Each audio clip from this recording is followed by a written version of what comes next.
Urdu records के मुआजिज दोस्तों, अस्सलामु अलैकुम। दोस्तों, मारूफ भारतीय अदाकार सुशांत सिंह राजपूत ने खुदकुशी कर ली। अदाकार की लाश मुंबई में उनकी रहायशगाह से बरामद हुई। तफसीलात के मुताबिक मारूफ बॉलीवुड अदाकारा सुशांत सिंह राजपूत ने अपनी रहायशगाह पर खुदकुशी की है। भारतीय मीडिया के मुताबिक सुशांत की लाश मुंबई के इलाके बांद्रा में उनकी रहायशगाह से बरामद हुई है। ताहाल खुदकुशी की वजह मालूम ना हो सकी।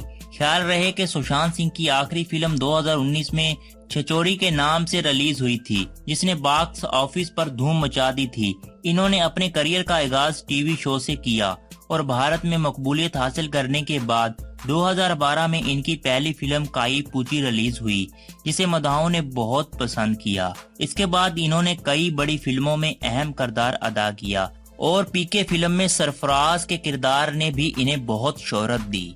लॉकडाउन के बाद इनकी एक और फिल्म दिल बेचारा आने वाली थी। इससे कबल मारूफ भारतीय क्रिकेटर MS धोनी पर बनने वाली फिल्म में भी सुशांत सिंह मरकजी किरदार अदा कर चुके हैं।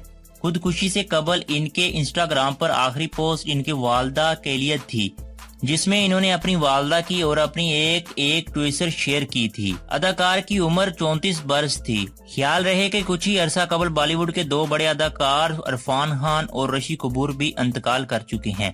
इरफान खान कैंसर के बायस बैरून मुल्क इलाज के लिए गए थे, जहां इनका इंतकाल हो गया था, जबकि ऋषि कपूर भी शदीद हालत के बाद इंतकाल कर गए थे। तो दोस्तों, ये थी तफसीलात मारूफ भारतीय अदाकार सुशांत सिंह राजपूत की खुदकुशी के हवाले से। अगर आपको ये वीडियो अच्छी लगी हो तो वीडियो को लाइक शेयर जरूर कीजिएगा और अपने दोस्तों के साथ भी इस वीडियो को जरूर शेयर कीजिएगा। चैनल पर न्यू हो तो चैनल को सब्सक्राइब करके साथ में बेल आइकन को जरूर दबाइएगा। मैं मिलता हूँ किसी नेक्स्ट वीडियो में, तब तक के लिए अल्लाह हाफिज।